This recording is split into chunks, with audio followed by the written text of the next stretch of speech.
My name is Sage and I'm 34 years old. Today, I have a kind of silly story to tell you, but it's still something that bothered my family for years before my husband and I finally put our foot down. Let me start from the beginning. I met my husband Matt when we were in high school. We were good friends, but we never dated. After we graduated, we lost contact with each other because we traveled to different states for college. After graduating from college, Matt came back to our home city, and a year later I came back too. We happened to run into each other at a grocery store and went right back to hanging out like we did back in high school. We developed feelings for each other, and after dating for 3 years, we got married. Our relationship was perfect. Matt and I were always on the same wavelength, and there was almost nothing that we disagreed on. So when Matt asked me if I wanted to start a family only a few months after we got married, of course I agreed. We were both in stable jobs and were more than financially ready for a child. We began trying for a child, and after 6 months of trying, I became pregnant with my son, Corey. Corey has been the light of mine and Matt's life, and we've done everything we can to protect him and make sure that he's happy. You might be wondering what exactly we needed to protect him from. Well, allow me to answer that question. My mother-in-law, Wendy, is a bit of a nightmare. Back when we were in high school, I remember she would do anything she could to embarrass Matt. She would show up to pick him up in the most bizarre outfits, or she would blast the most embarrassing songs. She would send Matt the most inappropriate school lunches that initially had all of us in stitches, but as they got more frequent, they began to get horrifying. Anyway, I'd assumed that she left that back in the day, but apparently she loved to terrorize kids. Wendy and I had a cordial relationship. We didn't hate each other, but we also weren't each other's biggest fans. When I found out how much Matt was scared of her, constantly trying to joke around at his expense, my impression of her only went further down. I only kept the relationship cordial because she was still Matt's mother at the end of the day, and I did not want to disrespect her. Matt and I decided before Corey was even born that if Wendy did any of the things that she did to Matt, we'd cut contact with her. Well, Wendy began terrorizing Corey almost as soon as he could talk. She kept pushing him around, taunting him, and basically doing anything she could to get a rise out of him. Every time Matt and I tried to put our foot down with her, she'd burst into tears and tell us that she was sorry and that she would never do it again. She would beg us to not let her be apart from her only grandson, and she would tell Matt that he was the only family that she had left, essentially manipulating him into feeling sorry for her. Matt and I would cave in and forgive her for a few weeks, and she'd behave well, and then she'd start again. This went on for 3 years, which is something I deeply regret. And then one day, Wendy came over to spend time with us when she suggested that she'd take Corey to the park for a walk. I was hesitant about sending him with her because I made it a point to only let Corey be around her when Matt and I were present. She usually never made any of her jokes when we were around, but Wendy was very insistent about taking Corey to the park. And when Corey heard that he could go to the park, he also started begging me. So I told them that they could go, but they had to be back in half an hour. I gave Corey some cookies to snack on and sent him on his way with Wendy. Half an hour later, Corey comes into the home and is bawling. I didn't even ask Wendy what happened. I tried my best to calm Corey down, but he refused to tell me anything other than, "Nana was so mean." When Corey was slightly calmer, I went to Wendy and I asked her what she had said to him. "What did you say to Corey?" "What do you mean?" "He's been crying and he won't tell me what you said to him." How do you know that I said something? Well, he wasn't crying when he left the house with you, but after he came back, he's been crying nonstop. So, it could have been one of the boys at the park that said something mean. Corey told me that you said something mean to him. Can we not play this game?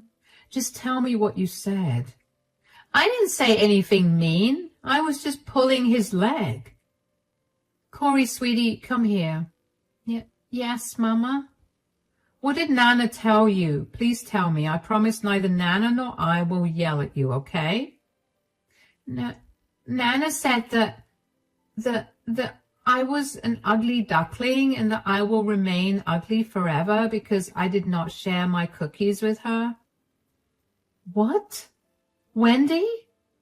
Why would you say that? Are you seriously laughing right now? Corey, I promise you that what Nana said isn't true. I'll talk to you in 5 minutes. Until then, you can go play. Oh, come on, stop coddling him. It was just a bit of fun. Plus, it taught him the importance of sharing. Your fun hurt Corey. Nothing about that was funny. How could you say something so mean to him? You seriously don't think it's funny? There's nothing funny about destroying a child's self-esteem. You know what? I've had enough of your stupid jokes. There's no need to be so serious about it. It's all just fun and games. It's not fun and games for Corey. Every time I let you be around him without supervision, you find some way or another to make him cry. And then Matt and I have to spend hours consoling him and trying our best to make him forget about your mean words and actions. It's not my fault you guys are raising Corey to be weak and oversensitive. I'm just trying to toughen him up for the real world. You can do that through other ways as well. You don't have to bully him for him to learn about the real world. Bully? I'm not bullying him. I'm just joking around. Well, he does not like it, and neither does Matt or I. So from now onwards, I'm not letting you anywhere near my son. If you want to talk to him, you can call us and we'll let you speak to him. Are you cutting me off because of one joke? It was not a joke. You hurt Corey. Why aren't you the least bit apologetic? Because I know I did nothing wrong. You know what? Fine. I'll stay out of your lives. I don't want to be around such insensitive people. I was glad that Wendy left the house when she did, because if she didn't, I was sure that I was going to say some really mean things that she definitely would not have appreciated. When Mark got back home from work that day, I told him what Wendy had said, and he was so angry that he texted Wendy to tell her that I was serious about her not coming back until we said so. Wendy realized she messed up again and tried her best to get us to give in and forgive her, but we simply couldn't bring ourselves to do that. Instead of responding to Wendy, Matt and I did what we always did when Wendy upset Corey. We spent the next few days doing everything he liked so that he would feel loved and happy. After a few months, Matt and I decided to forgive Wendy, but we would not allow her to be around Corey at all. It was something that Corey was happy about too. I kept my distance from Wendy, but I let Matt treat her however he wanted because she was his mother. And that's how it was over the next 2 years. We barely spoke to Wendy, but we did make sure to check in on her whenever it was too long since we spoke to her. We spent holidays and birthdays with my family, and we made sure to wish Wendy well during those times too. Wendy tried her best to get back in contact with us, but we shut it down fast. The thing is, she was never genuine about her apologies. She was frustrated that we weren't giving in again, so she'd switch from apologizing to mocking us. It was infuriating to have a conversation with her, so I just made Matt deal with that. She was a lot easier on him, and I guess that was why she believed that she and Matt had grown closer. She would always call Matt, and while he mostly ignored her calls, he still picked them up from time to time. Anyway, one day while Matt was in the shower, Wendy called him. I ignored it, but she kept calling him. She never called more than twice in a row, so I figured something was wrong. I picked the phone up. Hello, Matt. Hi, Wendy. Matt's taking a shower right now. Is everything all right? Oh, yeah. I'll just call when Matt's free. I needed to ask him for a favor. No, it's okay. What is it? I just feel a lot more comfortable talking about this with Matt, so I think I'll just wait. He'll tell me anyway, especially if it will involve a decision that we need to make together. Well, my house had some water damage, so it's getting renovated right now, and I wanted to know if I could stay at your place for a while. Oh, how long do you need to be out of your house? About a month, but it could be longer depending on how fast the work gets done. They're still discovering places around the house that have water damage. Ah, I know that we don't exactly have the best history, but I would really appreciate it if you help me out. You know that I don't like you being around Corey. You always use him to play pranks, and not only is it embarrassing for us, but it's also very embarrassing for him. I know. I got it from the last time you yelled at me. I have nowhere else to go. I wanted to talk to Matt because he'd be more understanding about this. Even if Matt was more understanding, he'd still need to talk to me about this. Why are you such a prude? Gosh, it's like you can't even take a joke. I can take a joke when it's good. What you do is humiliating, not funny. Are you seriously going to hold that over my head forever? And are you not going to let me have proper shelter because of that? Why can't you stay at a motel instead? We can help you cover some of the expenses if you like.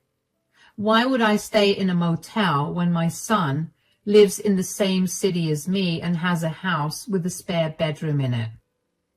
Can you just have Matt call me after he's done taking a shower and talking to you about this? It was a mistake. What are you going to say to Matt that will change how I feel about you living with us? He's the man of the house. He'll definitely tell you to put your feelings aside so that he can help his mother. That's not happening, but I will talk to Matt about this, and I'll call you tomorrow and let you know what we've decided. I need to have your answer in 2 days. All right, I'll let you know. I'll be very honest with you. I did not want her in my home. I have been having a very good 2 years without seeing her too much, and her living in our house for probably more than a month felt like a repercussion for not seeing her often. But I talked to Matt about it anyway. Matt also suggested that she stay at a hotel initially, but when I explained that Wendy was against that idea, Matt was upset because of her entitlement. We discussed what to do for a while and eventually decided that we would let her stay with her. She was still a part of our family, and even though we did not enjoy her company at all, we didn't want to turn her away without giving her a chance. She had also been on her best behavior for the last 2 years, so we figured we'd give her a shot. We also had a conversation with Corey about whether he would be okay with his Nana living with us for a little while, and he said he was okay with it. We had a spare room that Wendy could occupy, but we would set some ground rules for her to follow. Matt and I knew that Wendy would hate the rules, but we knew that those rules needed to be there if we wanted some peace of mind in our own home. I called Wendy the next morning while I was at work to tell her what Matt and I had decided. Hi, Wendy. Oh, God, are you calling me to tell me that I'm not allowed to stay with you? You have to understand that I have nowhere else to go. Calm down. I talked to Matt about it, and even though neither of us is too keen about you staying here, we understand that you have nowhere else to stay, so we've decided that you can stay with us. Oh, thank God. But you have some serious rules that you need to follow. What? You have to pick up after yourself, do your own laundry, and make sure that your room is clean. And you are not allowed to pull any pranks on us, no matter how harmless. What is this, a jail cell? Why are you guys so adamant about me not being a good person? We're not saying you're a bad person, Wendy. You just can't seem to understand what's okay and what's not. It's not my fault that none of you seem to understand what's actually hilarious. Do you want to stay with us or not? Of course I do, but I don't want to have to follow so many rules. Then you can stay in a motel where you won't have to follow any rules at all. Fine, whatever. I'll obey your stupid rules. If you play a single prank on any of us, especially Corey, we will make you move out. Do you understand? Yeah, sure. Does Matt know that you've given me such strict rules? Of course he does. He agreed with whatever I just told you. You're the worst thing that's happened to this family. Matt used to love my jokes, but after he met you, he's changed. Matt never liked them from the start. He had no choice but to bear with it because you are his mother. Corey doesn't like it either, and I will do anything to make sure that he's not uncomfortable in his own home. If that means kicking you out, then I will do it. You're ruining his life by sucking out all the joy from it. You'll regret it someday in the future, believe me. Corey is a very happy kid, but I can assure you that he does not like your jokes.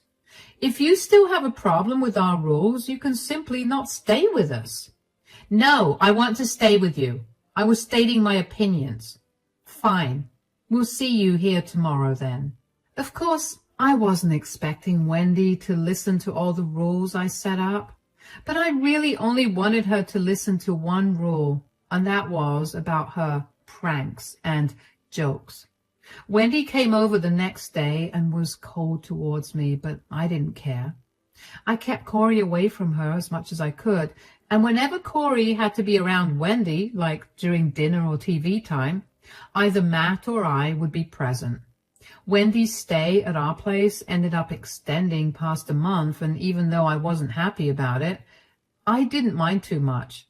Wendy wasn't a very bad guest. I mean, she wasn't very clean, and she definitely waited until the last minute to do a huge pile of laundry, but she also offered to cook meals for all of us, and she helped me do other chores around the house. So when she offered to start making Corey's lunches for school, I agreed. Of course, I made sure to stand and watch as she made Corey his lunches initially, but over almost 3 weeks with absolutely no incidents from her, I decided to just let her make Corey's lunches in peace. Everything was fine for a few days until one day while at work, I got a call from Corey's teacher, Miss Leslie. My heart dropped and my gut told me that Wendy definitely did something. Hello, Miss Leslie, is everything all right? Yes, I just wanted to ask you if everything is all right at home. Yes, it is. Why? Is something the matter with Corey? Well, since you say that everything's okay at home, I just wanted to ask you how you could send something so inappropriate in your son's lunchbox. What? What do you mean? During the break today, Corey approached me with a note that was in his lunchbox and asked me to read it out to him because he didn't know what it said. I was shocked when I read what the note said. It was full of explicit words that basically made fun of me. I did not appreciate that.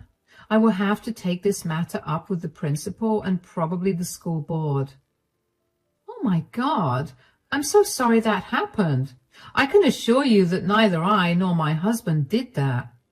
My mother-in-law is staying with us at the moment, and she's the one who packed Corey's lunch today. She loves to play pranks, and this was her doing. I'm so sorry that you had to read that note, and even more sorry for what my mother-in-law did. I see. It's okay, but you have to make sure that Corey doesn't come to school with these letters again. If Corey and his classmates could read, this would have been an even bigger issue. Yes, I understand that. I'll make sure it doesn't happen again. Is there any way for you to not report this incident? I had explicitly told my mother-in-law that she wasn't allowed to play her pranks on Corey, and she told me that she wouldn't. But she did it anyway. If I had known that she would do it, I wouldn't have let her pack Corey's lunch or let him take what he took today. I understand that family dynamics can be very difficult.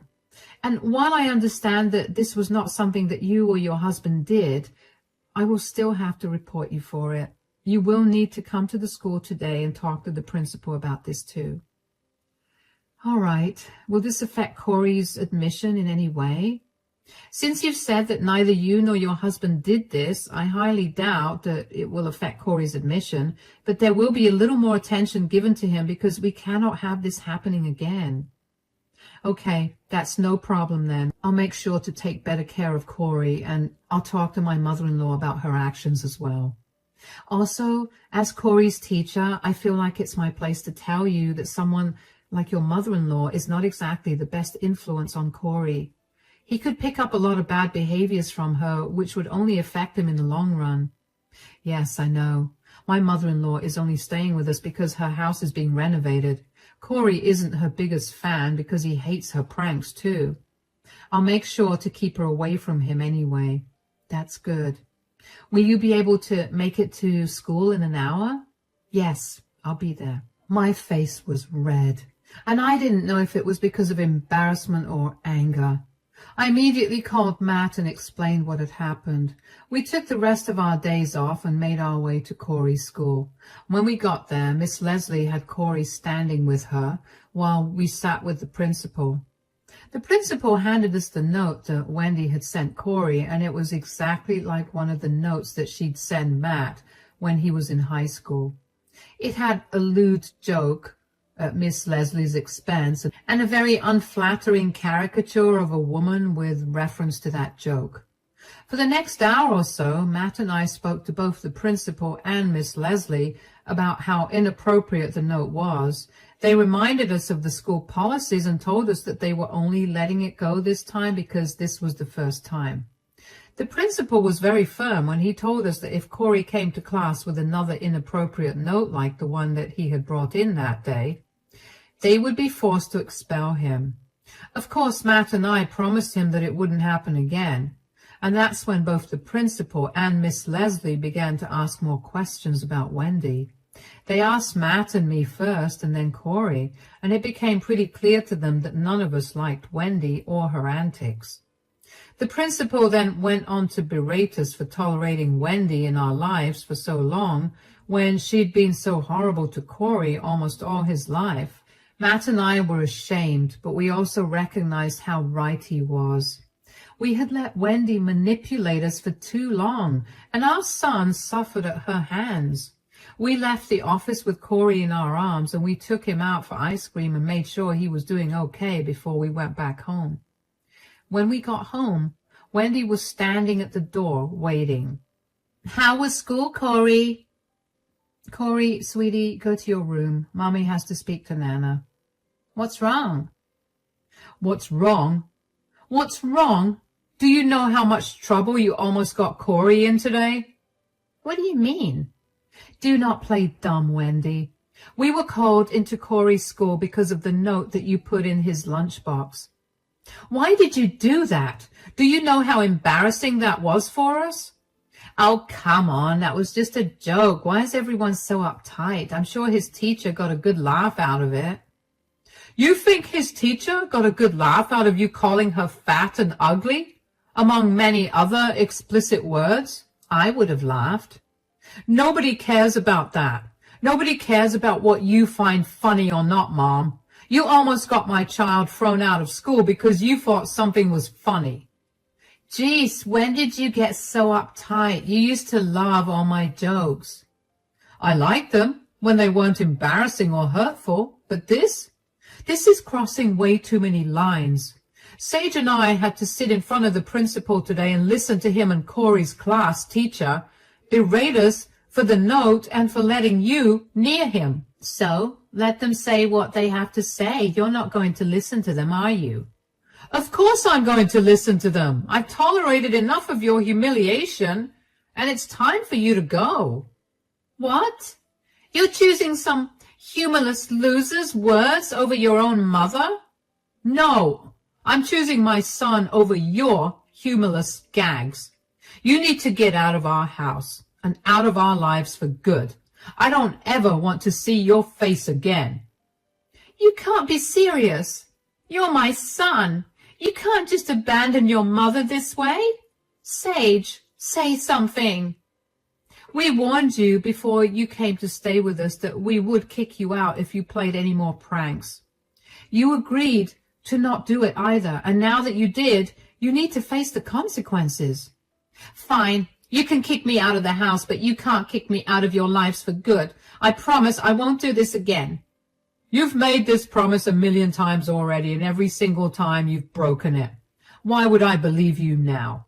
You've caused enough distress to my family, and now I won't allow any more. Pack your bags and leave." "Son, please, you can't keep me away from my grandson and you. I love you so much. I'm your mother." "You should have acted like my mother instead of some monster who loved to humiliate her grandson as a joke. Get your act together and leave us alone." Matt left us standing there and locked himself up in the bedroom. Wendy was a crying mess, and she kept asking me to get Matt to change his mind, but I was firm with my decision to not help her out. I was a little sad for her, but my anger towards her far outweighed any sympathy I felt towards her. We had given her so many warnings about her behavior and her jokes, but she never listened to them. I don't know why she was so upset when she should have seen this coming. I know that she thought Matt looked up to her as a role model, but that stopped being the case when Matt was 16. I helped Wendy pack her things up after that. She kept taking breaks to cry, but I kept going. I was not going to coddle her or try to make her feel better. She deserved to feel a little remorse. I hoped that would at least knock her down a peg.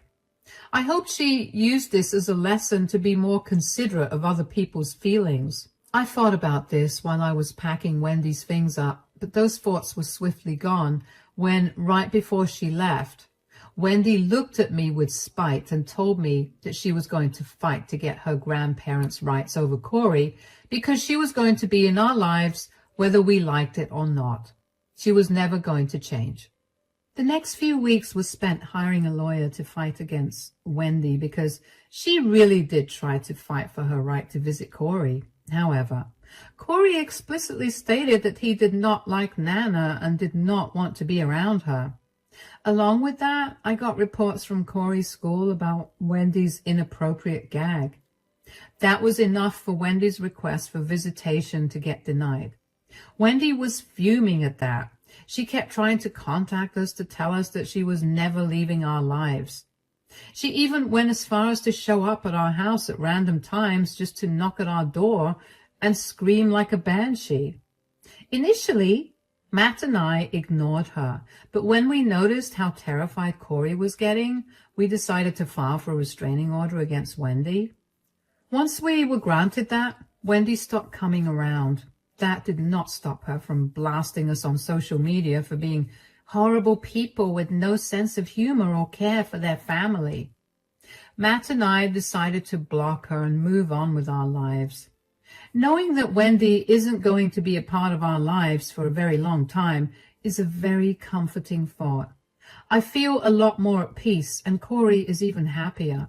He no longer has nightmares or worries about every little thing. I don't know what's been happening with Wendy, and I don't care to know either.